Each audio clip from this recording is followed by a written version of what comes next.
नमस्कार, मैं अंशुमन शर्मा। जैसे जैसे सर्दी बढ़ती जा रही है, बच्चों को समस्याएं बढ़ती जा रही हैं। इस सर्दी में बच्चों को कौन कौन सी सांस की बीमारियां फैलती हैं, उन बीमारियों के फैलने का क्या कारण है और हम इन बीमारियों से कैसे बच सकते हैं, इस बारे में हम बात करेंगे GR मेडिकल कॉलेज में शिशु रोग विशेषज्ञ डॉक्टर रवि अम्बेस्टर से। सर्दी के इस मौसम में आखिर बच्चे क्या खाएं और क्या नहीं खाएं, इस बारे में भी हम जानकारी लेंगे। देखें तो विस्तृत रिपोर्ट।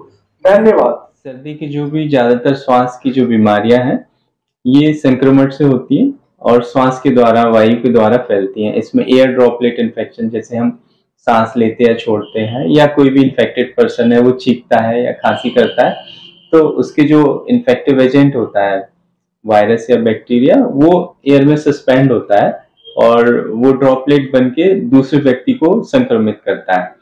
या ये ड्रॉपलेट कई बार कांटेक्ट, कोई भी टेबल है, कोई भी आर्टिकल है जिसको हम डे टू डे में यूज करते हैं, उस पर जाके चिपक जाते हैं। फिर दूसरा व्यक्ति उस आर्टिकल को यूज करता है या छूता है तो उसके हाथों के द्वारा उसे इन्फेक्शन मिल जाता है।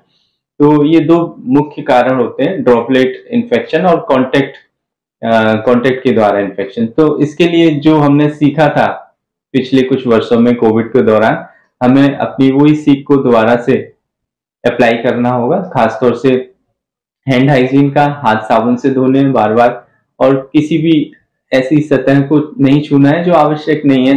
जैसा कि बच्चे अक्सर कोई ना कोई चीज को छूते रहते हैं जो आवश्यक नहीं है, तो इसका भी हमें बच्चों को सिखाना होगा, ऑब्जर्व करना होगा। इसके अलावा कोई भी इन्फेक्टेड व्यक्ति है, संक्रमित व्यक्ति है, तो उससे बच्चे को दूर रखना है। ऐसा घर में हो सकता है कोई, या हमारे कोई डोमेस्टिक हेल्प हो सकता है जिसको सर्दी खांसी फीवर है, या घर के किसी सदस्य को हो सकता है।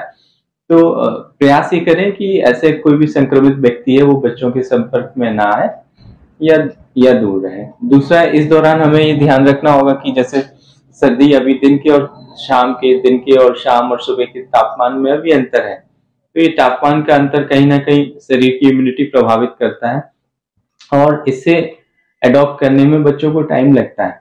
तो बच्चों के कान और सिर ढकें सुबह और शाम की ठंड में, वो हम जरूर ध्यान रखें। बच्चों को हॉट फ्लूइड देते रहें। जैसे अभी हमने बात की थी कि सर्दियों में जो एयर होती है उसमें ह्यूमिडिटी कम होती है, हवा ठंडी होती है, तो ह्यूमिडिटी कम होने से जब सांस लेते और छोड़ते हैं तो बॉडी कहीं ना कहीं उस पर अधिक कार्य करती है, उसको ह्यूमिडिफाई करके ही वो लंग्स तक लेके जाती है। तो इसलिए बच्चों को हॉट फ्लूइड्स, लिक्विड वगैरह ज्यादा दें, हॉट फ्लूइड्स देते रहें। न्यूट्रिशियस डाइट लें। इस दौरान कार्बोहाइड्रेट और ग्रोइंग बच्चों में फैट की भी आवश्यकता होती है, प्रोटीन की भी आवश्यकता होती है, तो डाइट उनकी न्यूट्रिशियस होनी चाहिए। और बच्चे जैसे कि आजकल देखा गया है कि उनकी फिजिकल एक्टिविटी कम है, तो उसको लेकर भी हमें ये ध्यान देना चाहिए कि कम से कम बच्चों को डेली 1 घंटे का समय हम उनको फिजिकली एक्टिव बना के रखें। इससे बच्चे खेलेंगे, उनकी BMR ज्यादा होगा, शरीर का तापमान नियंत्रित रहेगा, उनको अच्छी भूख भी लगेगी। तो ये सारी चीजों को हमें ध्यान देना होगा। जी सर।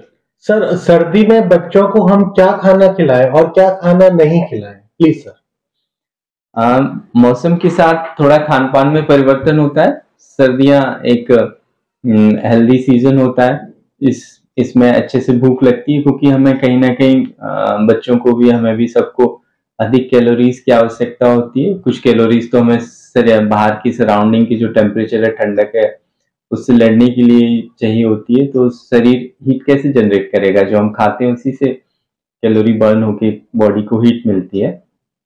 तो इस दौरान बच्चे की डाइट अच्छी होनी चाहिए, पौष्टिक होनी चाहिए, क्योंकि इस दौरान स्वास्थ्य से संबंधित समस्या अधिक है। एस्थमेटिक, एलर्जिक बच्चे, उनमें एलर्जीज अधिक होती है। तो मैं कहना चाहूंगा कि यहाँ पर बच्चों को जो प्रिजर्व फूड है और जो पुराना फूड है वो अवॉइड करें। फ्रेश फूड ही खिलाएं बच्चों को। ठंडी चीजें जैसे खासतौर से कोल्ड ड्रिंक्स होती हैं या इस तरह की ठंडे पेय होते हैं, बच्चों को ये अवॉइड करें। फ्रिज की चीजें अवॉइड करें, पुराना रखा हुआ खाना अवॉइड करें, फ्रेश फूड प्रिपेयर करके खिलाएं, पौष्टिक खिलाएं।